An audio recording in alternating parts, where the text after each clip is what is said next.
Take the Leap is the podcast where we get real about the roller coaster that is entrepreneurship and life. Sure, some folks make running a business look like a walk in the park, but let's be honest, it's more like a wild ride through a theme park with a lot of unexpected twists and turns. Join us, your co-hosts, Ashlan and Tory, as we spill the beans on our own real-life experiences and shine a spotlight on some amazing guests. From the highs of success stories to the lows of epic failures. And hey, we'll even throw in some cringe-worthy, laugh-out-loud, embarrassing moments for good measure. So buckle up and tune in every Tuesday and Thursday for a dose of raw, unfiltered truth about what it's really like to chase your dreams and build a business. Whether you're a seasoned entrepreneur or just dipping your toes into the startup world, we've got something for everyone. Even if it's just to make you think, wow, I'm glad I didn't do what they did.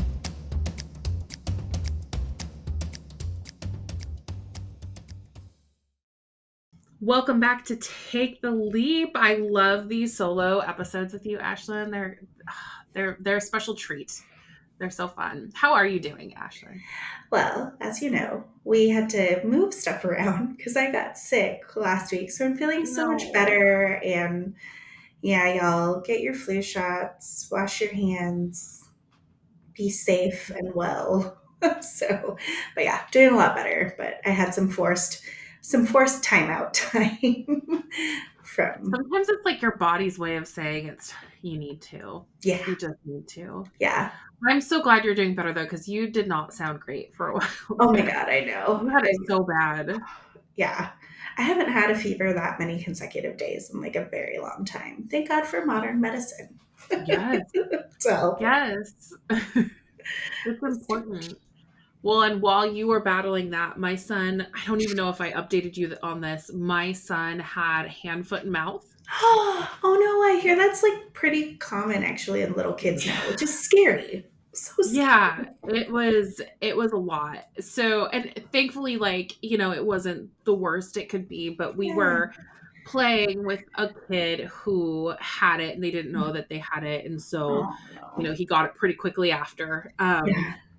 And it was about a week that we were out. And the weird part about it is he wasn't like sick. I mean, he had like a day where he had a fever and stuff like that. But it was like because he had this big rat, it was all over his hands and feet and mouth. Hence the name. I wasn't going to take any chances and I couldn't, we just couldn't leave the house. And even though you don't get it as adults really, you can still be asymptomatic and you can still actually get it. But we didn't, thankfully. It was just him. That's good. So we were cooped up for like a good week and a half because we didn't take him anywhere. And then we didn't really, especially in the beginning, we didn't really go anywhere. Yeah. He was a feral, Ashlan. When I tell you he was feral. I remember you were telling me you were having a tough week. I was like, it all makes sense now. Yeah, you can't keep little ones. You can't keep them. No. Well, as soon as he's better, like today we finally went out and saw some people. It's pouring down rain here and it's going to be for the next week and it's potentially going to snow. I heard so we had great weather and then as soon as he's better and able to go play with his friends, it's pouring down rain. And my husband and I were just like, oh my God, yeah, we're going to go insane. We're going to go insane. That's just all there is to it. He's starting to get too big for your house. His personality is too big for our house. Oh my gosh. Yeah, and not to go on a rant about my sweet little son, but one more thing that he likes is he is obsessed with Wicked, and that obsession, which I love Wicked too, that obsession is only getting stronger by the day. Love that. And he now, he knows a lot of the words to the songs, and he belts it out at the top of his lungs. It's so cute.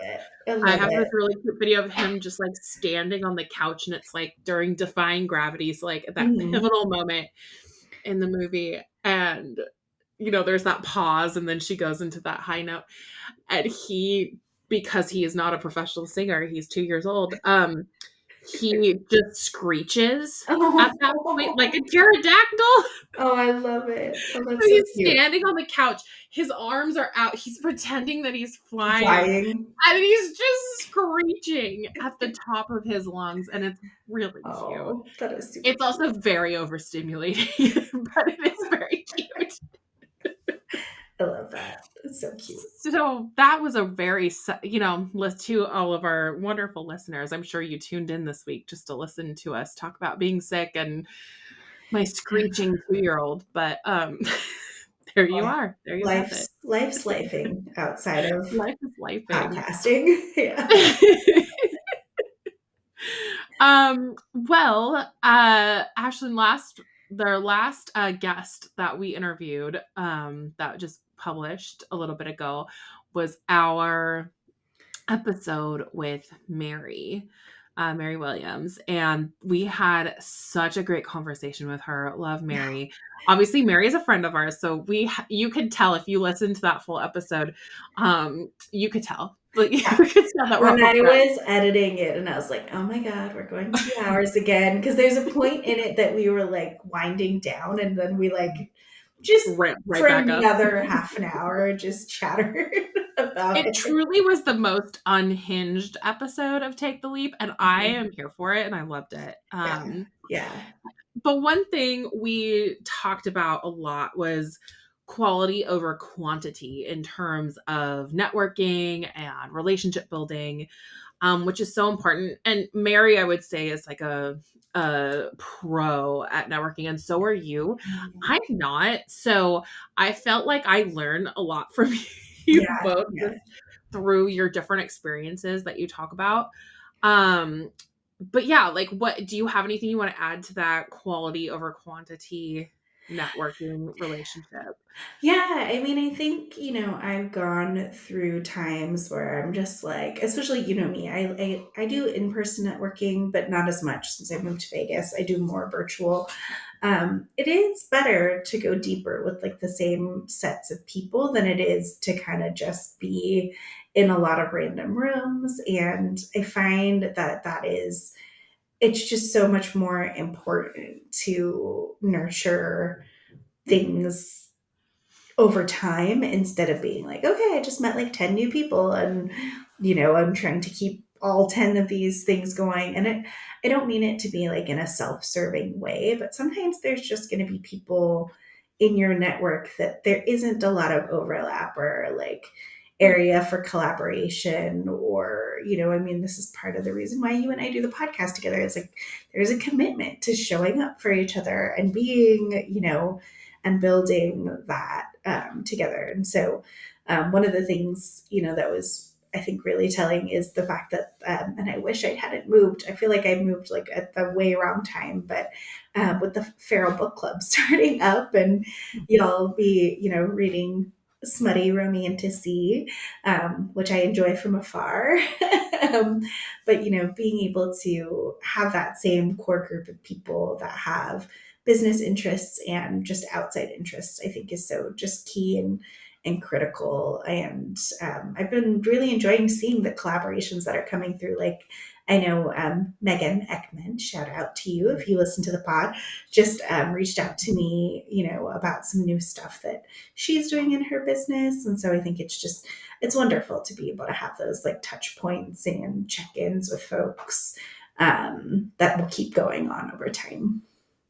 Absolutely. And I think I said this in the podcast episode as well, but I would much rather work with my friends than any stranger or even like, I think the other thing too is it's like, I trust my friends. I know them and their heart. Mm-hmm.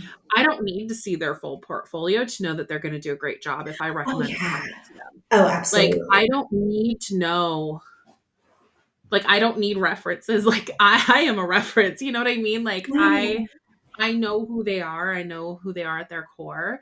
And I've seen the work that they've done. I've seen these things over and over again. And it's just like, it's just so much easier for me to refer to them and to know that like my client, if I'm referring them, like it's going to like a trusted source.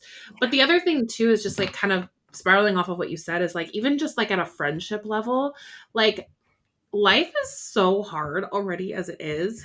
And I can't keep up with 1,000 different things at once. And so even with like, I've noticed as I've gotten older, even just with my friend group, like I've really, and I'm not saying that like I'm closed off to making new friends and Mm-hmm. I'm never going to bring someone new into my fold, or I'm never going to reconnect with somebody who I connected with previously. But for the most part, my friend group, I've gotten down to a curated group of people that I really enjoy being around, that give me energy when I hang out with them, that Yes. make me feel good, like being around them. I don't go home feeling drained after hanging out with Yes. them.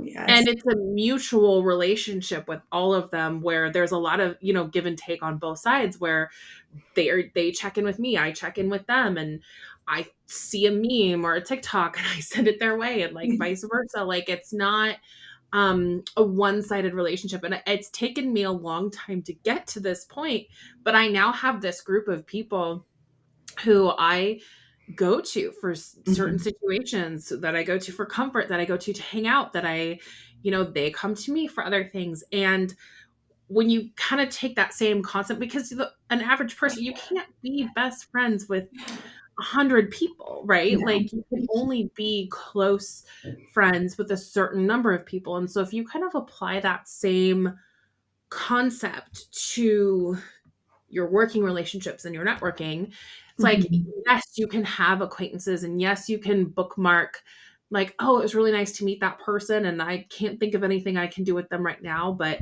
would, mark them in the future. That's great. But then you also need like a core group, Yeah. because that's how relationships work. And when Mm-hmm. you don't foster them, you're not going to grow those relationships. And Yeah. so I think that was my very long-winded way of saying, yes, I agree. It really is about the quality over the quantity. Mm-hmm. And going deeper with the same group of people. It's, I mean, we knew each other, but we knew each other through volunteering, and like through this last few years, just gotten so much more personally. Yeah. Like I think of the Venn diagram thing, you're to the two bubbles separately. We have now overlapped and have an overlapping, Yeah. It's true. relationship. And I think that that's a great way to think of like collaboration and synergies, and finding those folks that you can do things, with. And that also just makes you a better advocate for others, and other people to be a better advocate for you, because they can speak to what your capabilities are. They can say great things about you, and be like, and also she's a good friend. You know what I mean? Like, yeah, she's a badass at marketing, but she's also a great friend and a great human. And I think that's Yeah. so, so important, especially when we think of, you know, past business being really about that kind of competition, or that Yeah. kind of cutthroatness of like, there's not enough for everybody. There is enough for everybody. And we need to be helping each other find those spaces.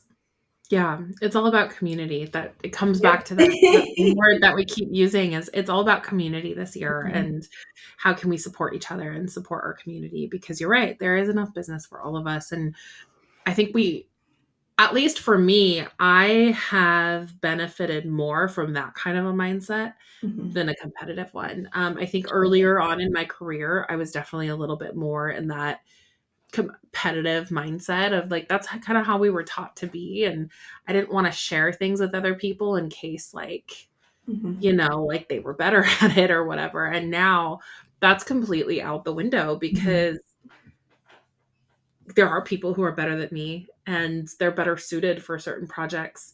And I would much rather have them take those on so that I can Mhm. do what I'm good at. You know what I mean? Like Yeah, it's so much better this way, totally. and more fun, and it's more invigorating, it's more energizing this way. Absolutely. Well, and just having like a nice peer group to go to, like, being with other people who do the same or similar things to you. And I think that's like an important part of like differentiation too. It's like, don't think of it as competition. Think of it as like differentiation. Like how, who is the audience that you want to work with? How are your services differentiated? not necessarily competitive. Exactly. I would agree with that 100%. Well, something fun, another fun thing that we discuss a lot about, that I have a lot of feelings and thoughts on, is having outside interests from your work. And one thing that Mary and I really connected over the first time we met face to face was books, which is how the Feral Book Club started, which you have been part of when you're in town, and you've been reading the same books that we have been. And Feral Book Club, I mean, it's called Feral Book Club because we read a lot of smut, and we read It's well written smut. well written smut. Well written I would say smut. that, well written smut. And honestly, we could have a whole different soapbox conversation about like how women writers get classified into smut when there's like one or two sex scenes. But anyway, we won't go there because that's a totally different topic.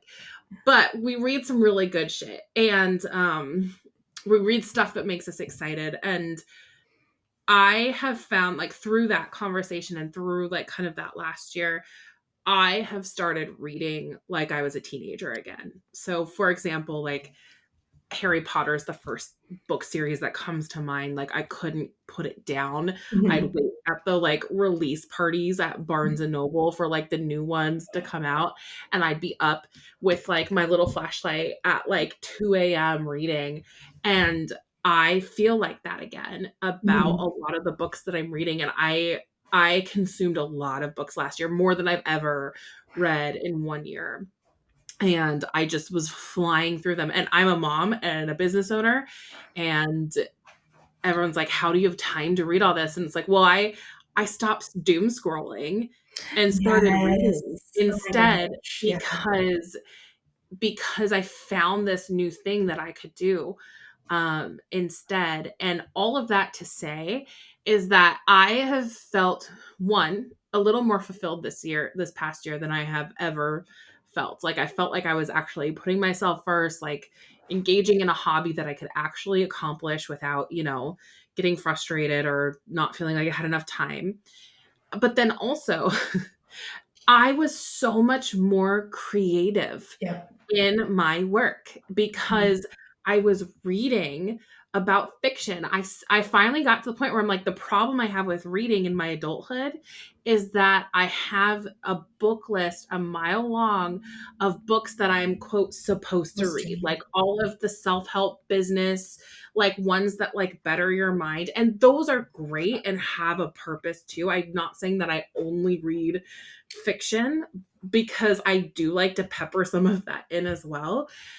But I think the reason why I stopped reading for so long in my adulthood was because I just didn't have the energy after a long workday to like pick up something for the purpose of learning something new. And so being able to escape through this fantasy world and use my imagination and get to know these characters and fall in love with these characters and the way that they handle these like life or death situations, regardless of how chaotic or insane they were, like helped me in my everyday life be like, oh, this is just a problem that needs a solution. Or, it helped me get like a little bit more creative about what I was doing every day. And so I think there's something to be said for having a life outside of work. I mean, it's so easy to work, especially as an entrepreneur, especially as one who works from home, to just like in every free minute of the day be focused on what needs to be done in your business, how you can grow your business constantly. Like even when I was on social media, constantly looking for ideas, checking my emails at like 2 a.m. when I couldn't sleep. I've now replaced that with something fun. And now I'm at my desk and I'm like, oh, I just came up with this new idea because I have the mental capacity now to do it. Yeah. And so anyway, that was my very long rant about that. But yeah, I know you feel very similar. Oh no, it totally makes sense. I mean, the fact that I was just having a conversation with my mom the other day about like, Instagram, TikTok, the doom scrolling, the short attention span that it takes to be on short form video, which, we know is important. It's important to business. We use it, for promotion.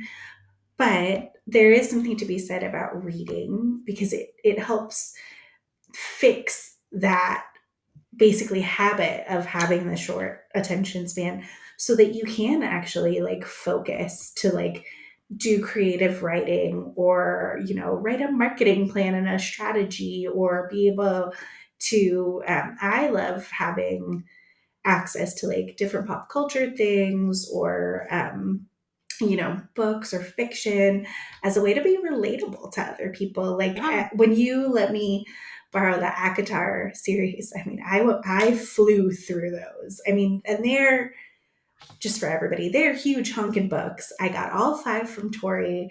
I finished them in less than a month, Yeah. or maybe a little more than a month, but like flew through those, borrowed more, and it helped reinvigorate like my ability and my interest in reading again. But it also became something I could relate to with a client, because she was reading, them. And then it also, even with other interests like sports or TV shows, like it becomes relatable in a way that you can talk about your work. Or one of the things that I like to do when I'm chatting with clients about marketing is like bringing in analogies from everyday things. And when you have the ability to bring that in through having these other interests, I think it's very important in a service-based kind of entrepreneur industry to be able to have those words and that tangibility to explain things, to folks as well. And it helps build the trust and rapport with your clients. Absolutely. And I think we said this like 1,000 times in the interview with Mary, but at the end of the day, we're all human. Yes. Mm-hmm. So I would much rather work with somebody who doesn't use like a bunch of jargon and buzzwords and just talks to me like I'm a normal human. Yeah. And I think a lot of people feel the same. Mm-hmm. I also say, if you can't explain things in plain words, then you have no business selling it to me. Absolutely. Absolutely. Like I'm not going to read your 5-page mission statement and core values page on why you created this product and why you want to sell it to me. You've got like 5 seconds of my attention to wrap me in. Then you can give me all this other stuff, but like, talk to me like I'm real, Mm-hmm. Treat me like I'm real, because I am. Absolutely. Yeah. Absolutely. I have real wants, needs, and desires, and I relate to certain things, and I also don't relate to certain things. And so like the way you talk to me kind of informs me of how we can connect and work together. Absolutely. And if it's like just super tight professional, like buzzwords, this whole boring thing, I'm probably just going to tune you out and probably not going to want to work with you. Yeah. So, And move on. Yeah. yeah. Absolutely. So,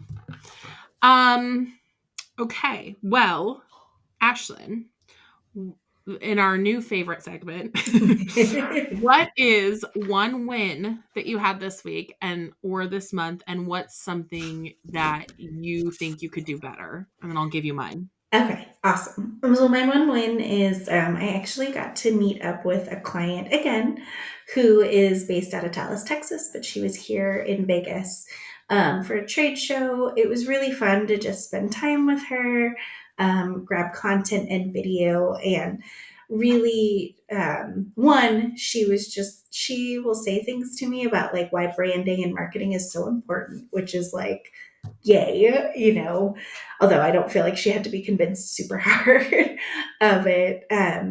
But then also to have her, say that she was really excited to meet us as an agency and have our support. And, every year, because the business landscape changes and it's, not the easiest thing in the world to be a small business. I do constantly worry about clients leaving, and not necessarily because we did a bad job, but just because it's tough to be a business out there. And that's part of the reason that you and I do this, is to give people the support and the background to feel more confident in going into it. But yeah, to have her basically be like, if you'll still have me, I'll still have you, was just a really big win for the start of this year, and a good cap off to like a full year of working together.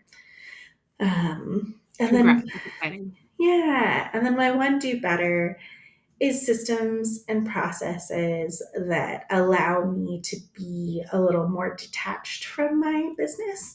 So, as you know, right after meeting up with her, I got really, really sick. And I feel like so many things come to a halt, and um, that I've got some work to do to be able to support my team in taking things over. And I guess one nice thing is every client has understood that, like, hey, I was really, really sick and I was out for a while, but I don't I don't want to keep having everything kind of come to a screeching halt, as well. So not only to like cover when I'm sick, but also to just cover when I want to go on vacation or be out or do something. So that Because is you're my human.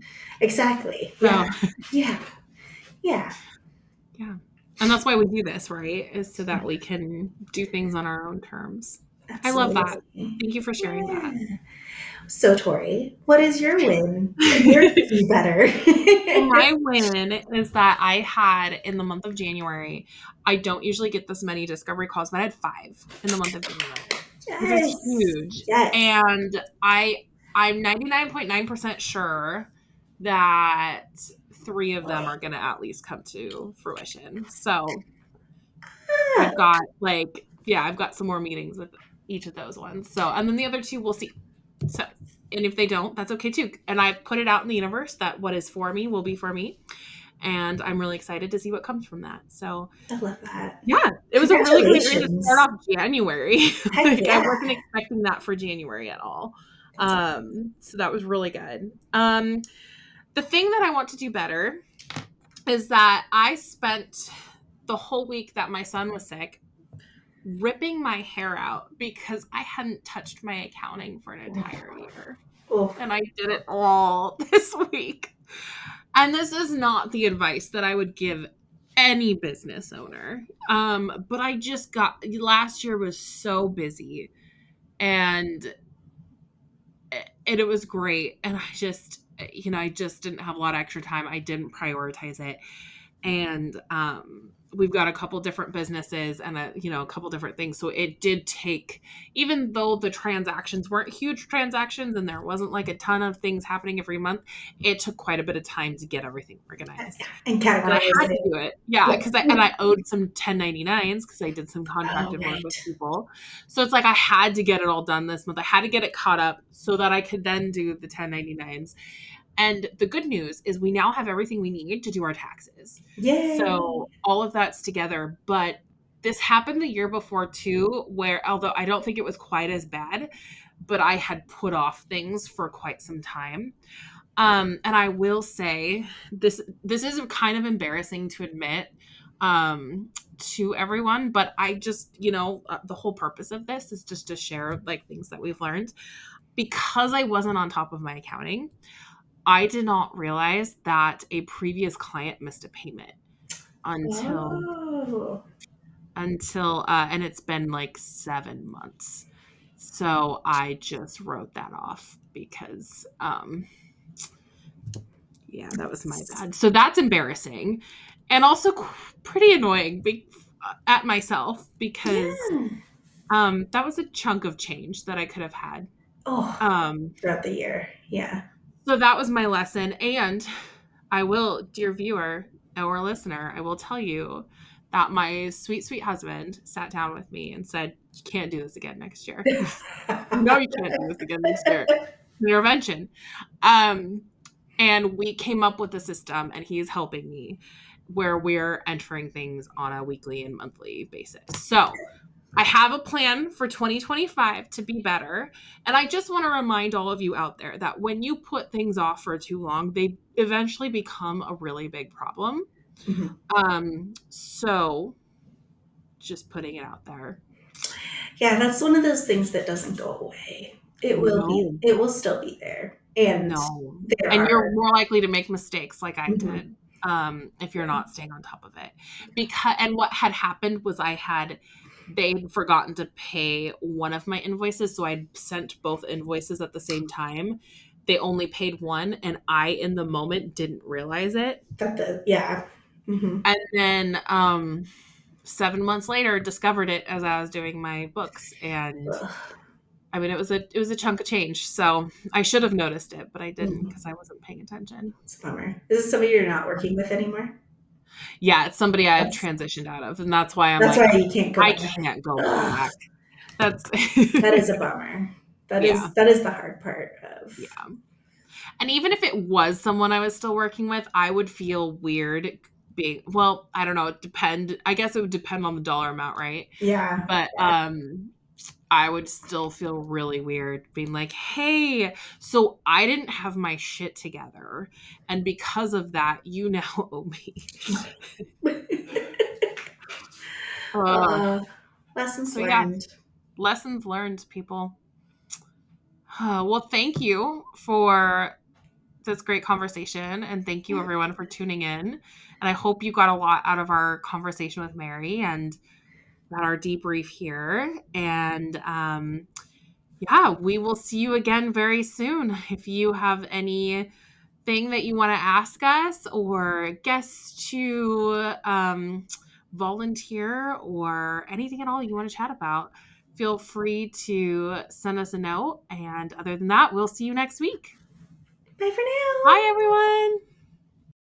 Thank you for listening to the Take the Leap podcast. We hope you found useful takeaways you can apply to your entrepreneurial journey.